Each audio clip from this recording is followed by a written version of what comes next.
My name is Philip Krejcarek, and I'm a professor of art at Carroll University.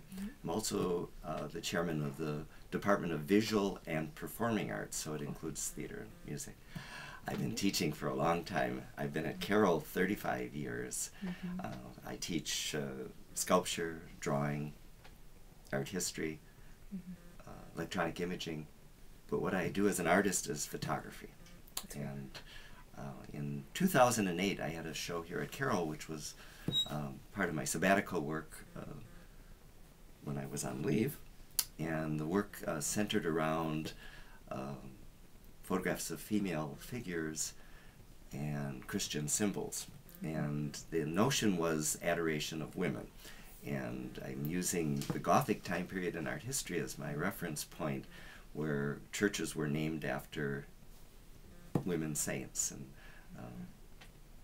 people like Mary, the mother of Jesus, and Mary Magdalene, Anne and Teresa. So in Europe there are any number of these Catholic churches named after women. And inside the church you would have things like relics of the saint. There might be a cloak, or there might be a painting about her, her ring, things like that, and these would all be holy objects within the church.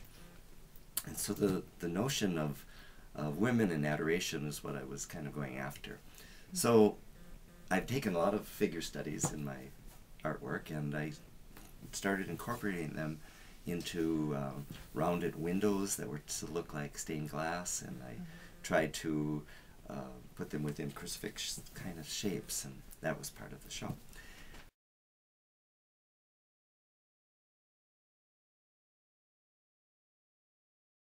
Mark Belling, talk show celebrity, I believe he's out of Madison, I'm not sure exactly, caught wind of it, and someone had told him about it, and he wanted to talk to somebody at Carroll because Carroll has a history of Presbyterian religion and rather conservative, and he thought that these pictures sounded blasphemous. I think somebody actually sent him pictures from the exhibition, that they went to the show and then took pictures and mailed them to him. But he never says so. But he couldn't get anybody at Carroll to talk to him because we know about his reputation, and you always lose with Mark Belling. And so no one would talk to him. The public relations director wouldn't talk to him, and I was instructed not to. At any rate, he goes on for 2 days on his talk show host about this blasphemous work being shown at a Christian college, and that no one will talk to him about it. He finally ends with an article that he writes for the Waukesha Freeman about his experience in the show and not getting anyone to talk to him. And so my 15 minutes of fame, as Andy Warhol promised, was being featured on Mark Belling's show. The president of the university stood by my work, did not censor it, and that was quite lovely.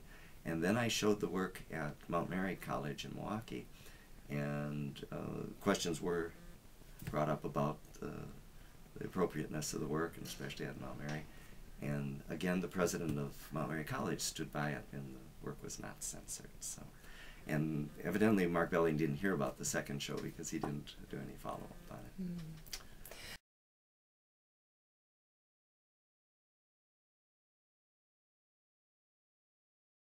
I think of myself as a rather classical artist, and that I embrace the principles of design of the Renaissance painters, and I'm hoping the work